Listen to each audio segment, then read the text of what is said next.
Hi friends, welcome to my channel.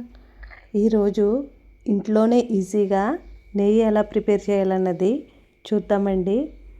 ఈ నెయ్యి చేసేటప్పుడు కొన్ని టిప్స్ పాటిస్తే చాలా ఈజీగా అయిపోతుంది, మరింత టేస్టీగా కూడా ఉంటుంది.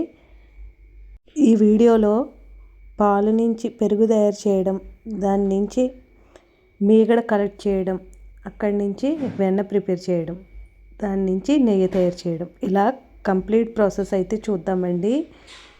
ఇలా మీగడ తీసేటప్పుడు కొన్ని టిప్స్ పాటిస్తే ఈ పాలు మీద మీగడైనా పెరుగు మీద మీగడైనా మరింత మందంగా వచ్చి ఎక్కువ మీగడ అయితే వస్తుందండి.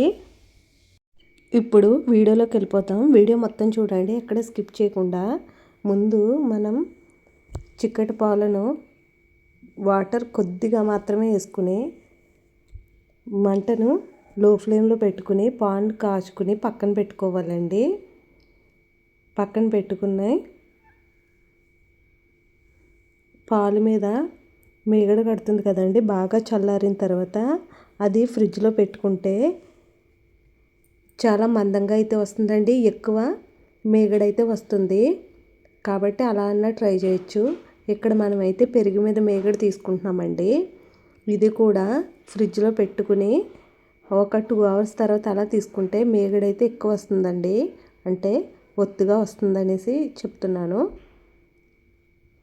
పెరుగు, ఇప్పుడు పెరుగు తోడు పెట్టడం చూద్దామండి. ఒక గ్లాసులో గోరువెచ్చని పాలు తీసుకుని అందులో కొద్ది మొత్తంలో ఈ పెరుగు వేసుకోవాలండి. కొంచెం వేసుకుని బాగా మిక్స్ చేసుకోవాలి స్పూన్తో. గాలి తగలకుండా ఒక మూత పెట్టుకుని పక్కన పెట్టుకోవాలి. చూడండి, ఇలా కొద్దిగా మాత్రం వేసుకుని బాగా మిక్స్ చేసుకోవాలి. పాలు, పెరుగు తోడుకున్నాక అలా ఉంటుంది. తర్వాత మీగడ ఈ కలెక్ట్ చేసుకున్నది మాత్రం బయట ఉంచితే అంత బాగోదండి, స్మెల్ వచ్చేస్తుంది. ఎందుకంటే ఒక 10 days 15 days అలా వదిలేస్తాం కదా. సో ఫ్రిడ్జ్లో పెట్టుకుని స్టోర్ చేసుకోవాలి.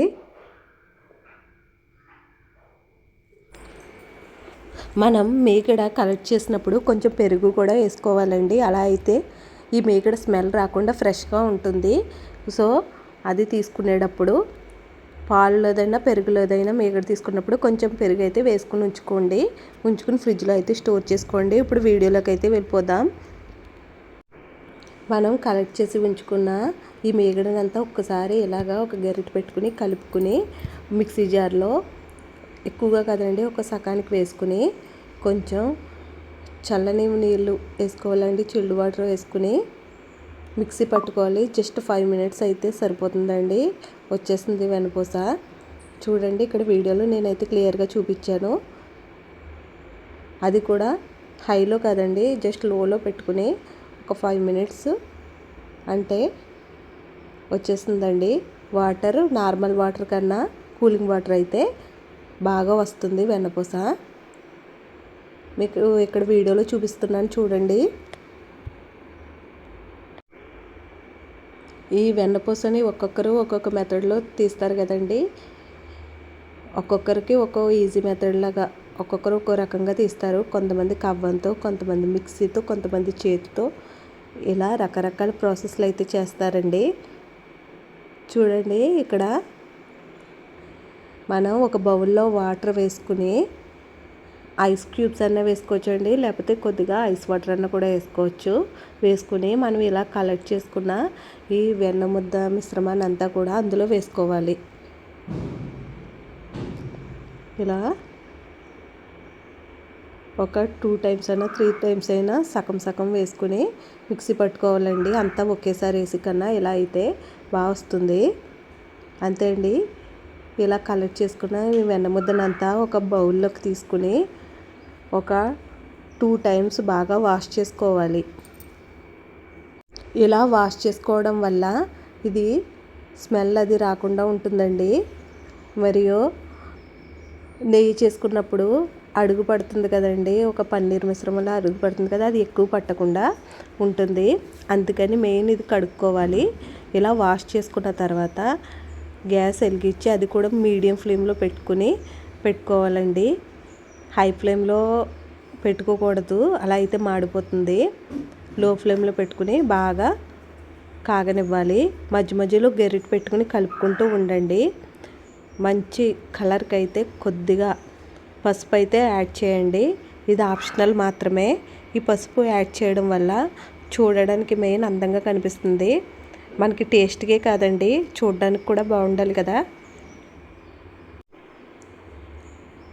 ఇలా కలుపుకున్న తర్వాత మంచి స్మెల్కి టేస్ట్కి అయితే ఇక్కడ నేను మెంతులు వేసానండి. అది కూడా చాలా తక్కువ మొత్తంలో. మీకు మెంతులు ఇష్టం లేకపోతే తమలపాకులన్నా వేసుకోవచ్చండి. ఒకటి రెండు తమలపాకులు తీసుకుని కట్ చేసుకుని అందులో వేసుకోవచ్చు. లేకపోతే కొద్దిగా కరివేపాకన్నా కూడా వేసుకోవచ్చండి. దానివల్ల స్మెల్ బాగా వస్తుంది, టేస్ట్ కూడా బాగుంటుంది. చూడండి, మీకు వీడియోలో చూపిస్తున్నాను. ఆ చివరున్న ఆ పన్నీర్ లాంటిది మిశ్రమం అంతా బ్లాక్గా అయ్యింది కదండి. అప్పుడు ఇది కరెక్ట్గా కాగినట్టు లెక్క. మనం స్టవ్ ఆఫ్ చేసుకున్నాక కలర్ అయితే ఇంకా మారుతుందండి. సో కలర్ కరెక్ట్గా గోల్డెన్ బ్రౌన్ కలర్ వచ్చేసరికి మనం స్టవ్ ఆఫ్ చేసుకుని అలా పక్కన ఉంచుకుంటే ఇంకా కొంచెం థిక్గా అవుతుందండి స్టవ్ ఆఫ్ చేసాక. అంతే అండి, నెయ్యి అయితే రెడీ. ఇది చాలా టేస్టీగా అయితే ఉంటుందండి. చాలా ఈజీ ప్రాసెస్ కూడా. కొంచెం నెయ్యి కాగడానికి కొంచెం ఒక 20 మినిట్స్లో అలా టైం పడుతుందండి. ఎందుకంటే మనం లో ఫ్లేమ్లో పెట్టాం కాబట్టి. మిగిలిన ప్రాసెస్ అంతా కూడా ఈజీగానే అయిపోతుందండి. ఇలా మనం తీసుకున్నదంతా ఇలా ఒక స్ట్రైనర్ సాయంతో వడకట్టుకోవాలి. ఆ కింద పార్టికల్స్ ఏమీ రాకుండా ఉంటుంది కదా. అంతే అండి,